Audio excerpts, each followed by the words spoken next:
Good evening. It's been a while since a Lib Dem leader could tell his troops to go back to their constituencies and prepare for government. Though in Nick Clegg's case, it could be to prepare for coalition government with persons unknown. The opinion polls suggest a hung parliament is possible, even likely, leaving Lib Dems potentially in the position of kingmakers. But are they up to it? Nick Clegg promised no backstairs deals, and yet a look at his party's rules suggests any deal with any party is likely to run into trouble with Lib Dem activists. Our political editor Michael Crick is in Birmingham, where the party is gathering for its spring conference. Nick Clegg! In Birmingham tonight, Nick Clegg rallied his troops for the last time before the election, with polls suggesting that 8 weeks from now, he could be the kingmaker of British politics. But his mind was on other matters, he insisted, making light of questions about whom the Lib Dems might back in a hung parliament. Bet you the journalists here are even still trying to work out what it all means. Oh, look, he's wearing a red tie, so that must be a signal. That must be a signal. But look, blue. Try and work that one out. But Liberal Democrats meeting here this weekend know a hung parliament could be a crunch moment, one which makes or breaks them as a political party.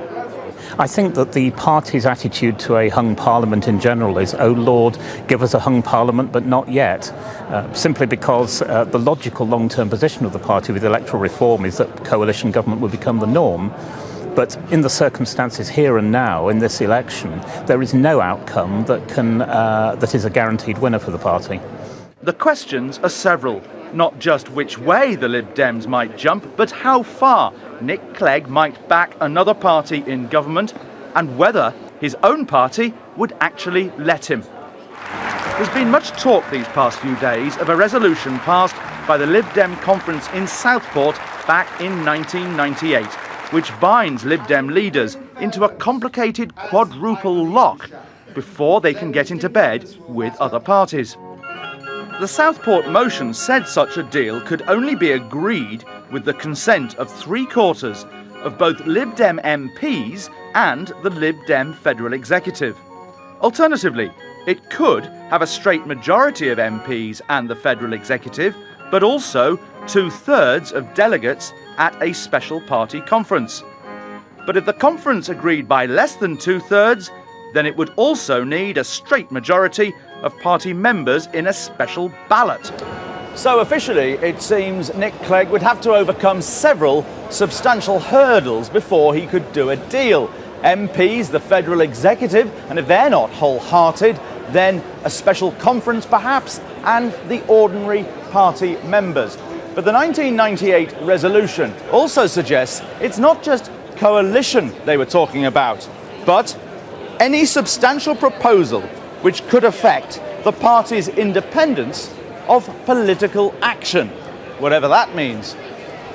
The Southport motion was sparked by grassroots disquiet at Paddy Ashdown's cozying up to Tony Blair in the early years of New Labour. Ashdown was furious when Southport went through, fearing the motion would bind him and his successors. Can you enlighten us about this resolution that was passed at Southport in 1998, which seems to greatly bind a Liberal Democrat leader in what he or she can do when it comes to dealing with other party coalitions and all that? Is this an important question? It is, yeah.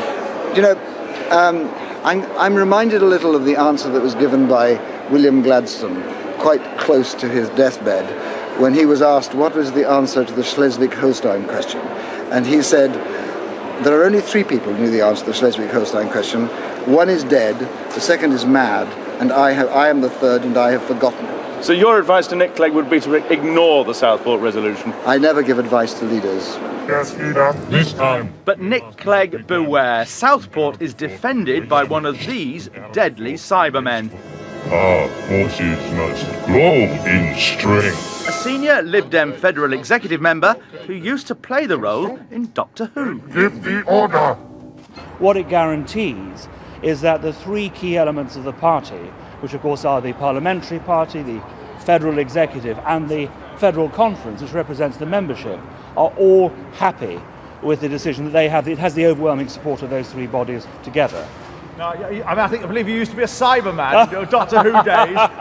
You've got the power then to exterminate Nick Clegg's hopes for government. I don't think so, because I think we very much support what he's doing, actually. We very much support the line he's taking. Any mechanism that enables party members to have a say, they will seize on it with both hands. So Nick Clegg may have to say to Cameron or Brown, OK, we can come into a coalition, but I've got to get the approval of all of these different bodies, and it could take quite a while, and it'll have to be done provisionally. I think he has no alternative. Nick Clegg also faces another problem over coming weeks. Polls suggest that talk of a hung parliament makes voters fear instability in government, and that may depress the Lib Dem vote.